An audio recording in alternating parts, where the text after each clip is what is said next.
Merci d'être toujours avec nous pour cette deuxième partie de Politicien. Le plateau est toujours au complet avec nos invités, Monsieur Jorge Albino Monteiro, Monsieur Lourenço da Silva et Monsieur Al-Khali Ben Mohamed Diouf. Merci à tous les trois d'être restés en notre compagnie. Depuis plus d'un an, la vie politique bissau-guinéenne est rythmée par le bras de fer entre le pouvoir du président José Mario Vaz et la majorité parlementaire, une impasse qui n'est pas sans conséquences sur la situation socio-économique du pays. Explication avec Ibrahima Dioumaba. La Guinée-Bissau traverse depuis 2015 une crise politique opposant le chef de l'État aux membres de son parti, le Parti africain pour l'indépendance de la Guinée et du Cap-Vert, depuis le limogeage de Domingos Simões Pereira de la primature. Plusieurs manifestations ont été enregistrées à la suite de la crise constitutionnelle que traverse le pays. Des députés du PAIGC bloquent le déroulement des politiques du gouvernement. La situation politique en Guinée-Bissau est délicate.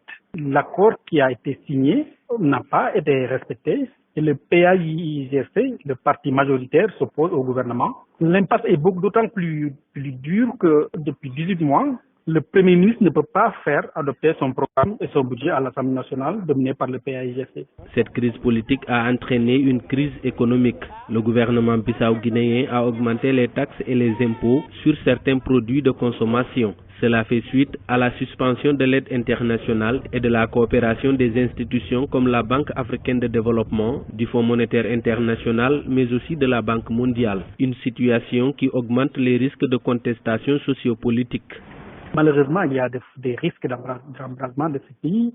Comme l'a soutenu l'ONU, il faut harmoniser les positions avec les partenaires internationaux pour que une action concertée et appropriée de la part de la communauté internationale soit menée pour sortir ce pays de l'impasse. Sinon, on risque d'avoir des coups d'éclat qui peuvent entraîner encore le pays dans des situations déplorables, ce qui serait dévastateur parce qu'on commençait quand même à avoir confiance, à avoir de l'espoir. La Guinée-Bissau a connu plusieurs périodes d'instabilité politique, notamment avec des coups d'État militaires à répétition. Ce pays d'environ 1,6 million d'habitants a retrouvé sa légalité constitutionnelle en 2014 avec l'élection du président José Mario Vaz. L'ONU a récemment appelé les acteurs politiques à se conformer à l'accord de Conakry qui prévoit la formation d'un gouvernement inclusif. L'économie bissau-guinéenne peine à décoller, notamment à cause de cette instabilité des institutions. Le pays est à ce jour 5e producteur mondial de noix de cajou avec 170 000 tonnes exportées en 2015. Alors, avant d'évoquer les conséquences de cette crise politique, Monsieur Da Silva, vous évoquiez tout à l'heure hors antenne la stratégie du président Vaz. Quelle est-elle, selon vous?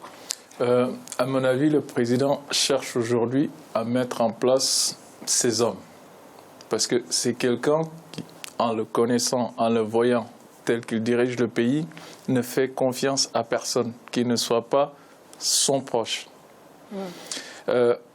Nous avons vécu pendant 24 mois bientôt dans un scénario politique où on ne voit pas qu'il prête l'oreille à l'écoute des conseils tant de l'intérieur comme de l'extérieur. Parce que la plupart des décisions qui ont conduit à l'échec des successifs gouvernements sont suivies ou ont été marqués par des différentes médiations, que ce soit des acteurs influents au niveau interne, les chefs religieux, des hommes politiques de l'ombre ou la CEDEAO, la communauté internationale en général.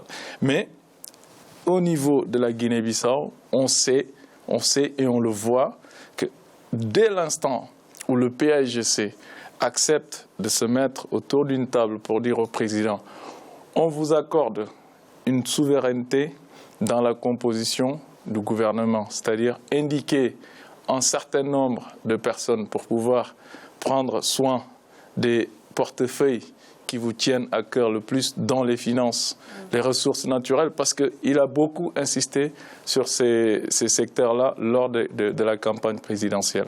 Que répondez-vous, Monsieur Monteiro? Moi, je ne suis pas d'accord avec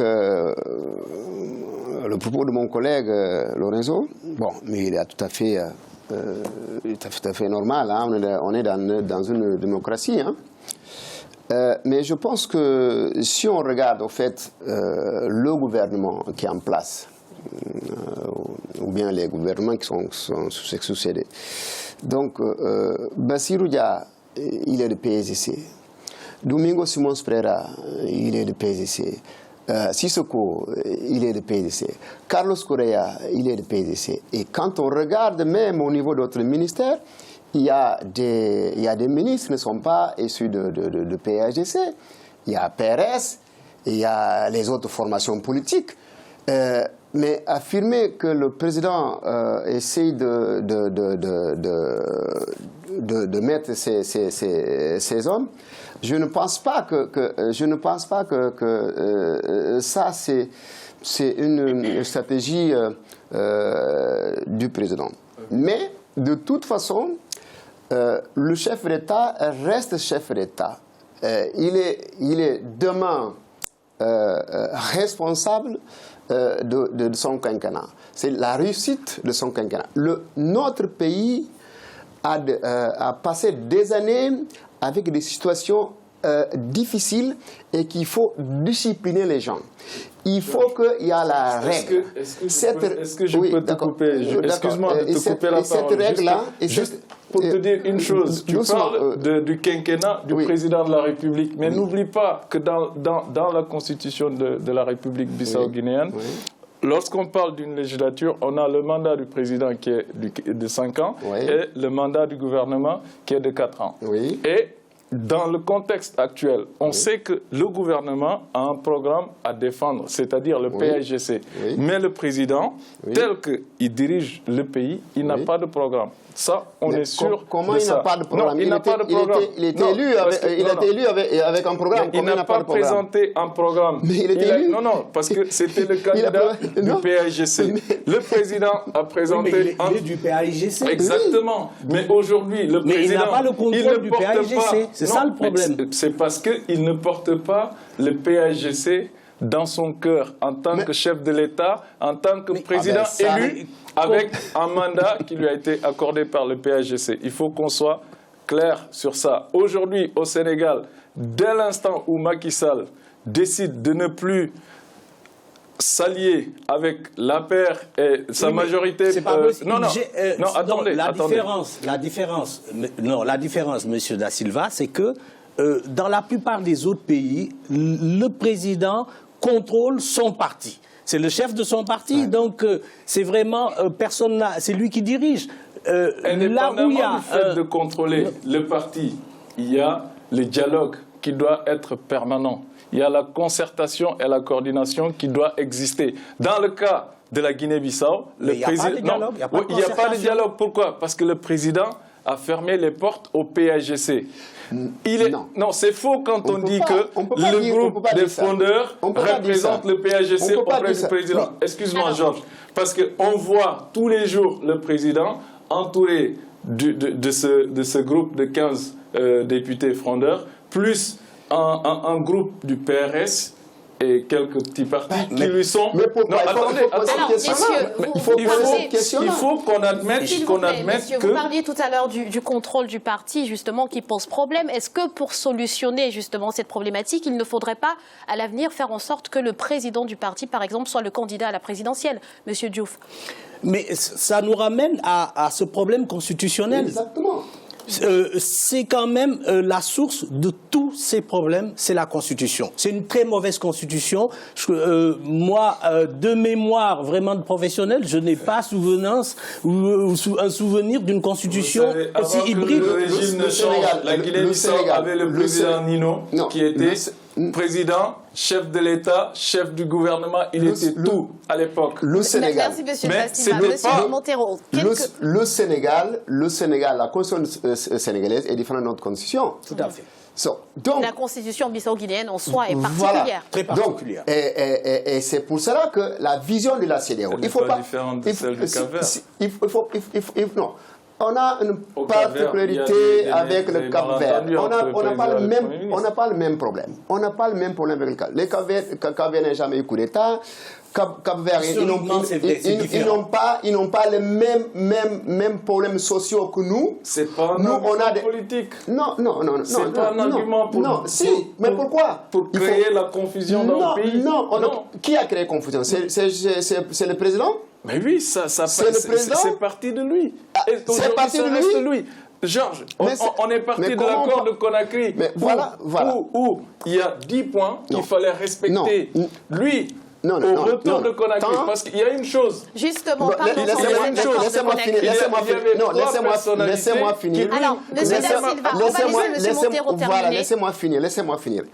Affirmer que le trouble est constitutionnel ou institutionnel est provoqué par le président de la République, ça, il faut que les Guinéens arrêtent ça. Il faut il faut essayer d'apaiser l'esprit des Guinéens. Il faut essayer d'apaiser l'esprit des Guinéens. Il faut cette politique d'unité nationale. Il faut prononcer ce mot unité nationale. Tant qu'on continue à dire que c'est le président, ça, je pense que on ne sortira pas de cette crise.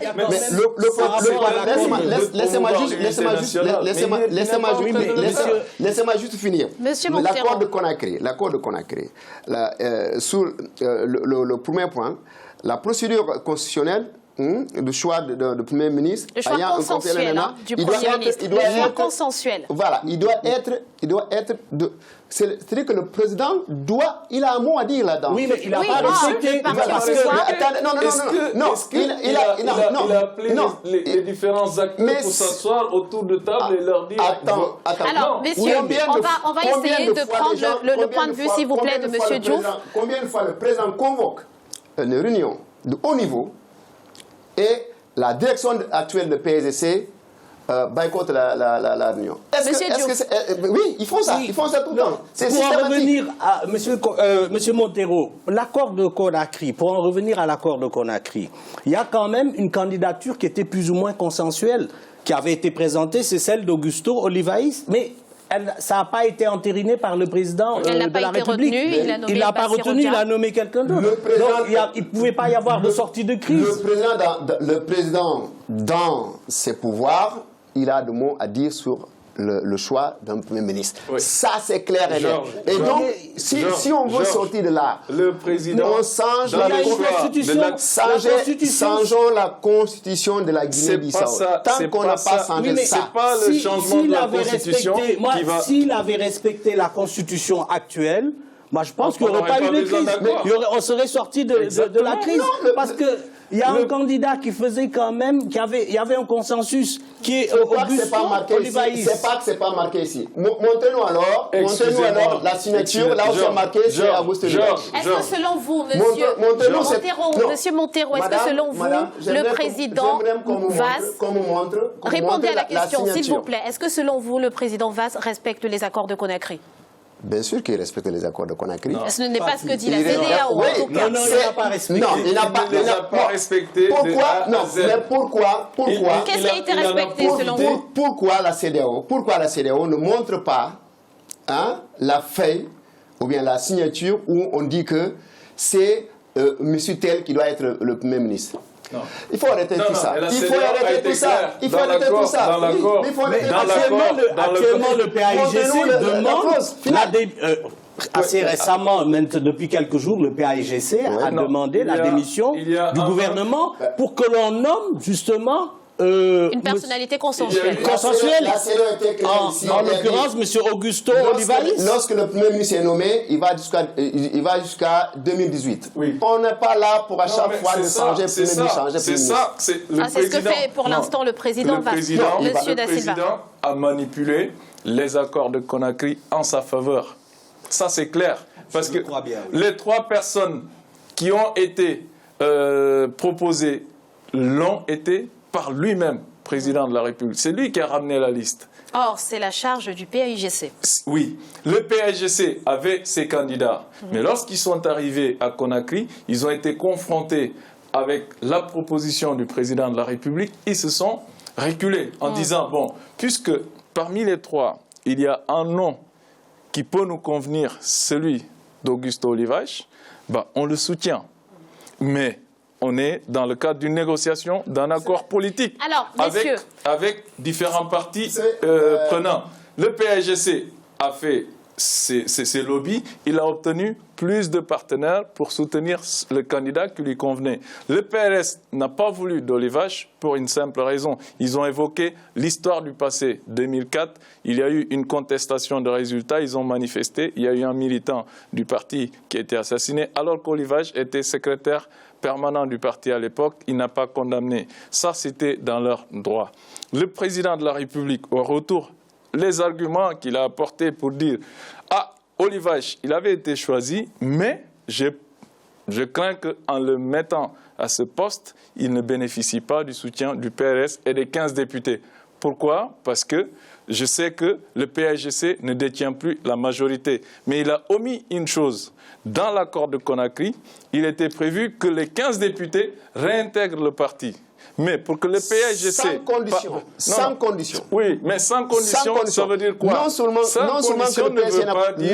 le PAGC n'a pas respecté ça, le PAGC encore expulsé les... Quand même, voulait pas dire... s'il vous plaît. Les statuts du PAGC sont clairs, parce que dans les statuts du PAGC, qui quand même créent cette dualité avec aussi la Constitution, c'est que les statuts du PAGC disent que c'est le PAGC qui nomme quasiment le Premier ministre, ce n'est pas le Premier président. Ne voulait pas dire qu'au retour de Conakry, le PAGC n'avait même pas le droit de convoquer ces gens pour s'asseoir autour d'une table et leur dire... Merci. Monsieur Montero, très rapidement.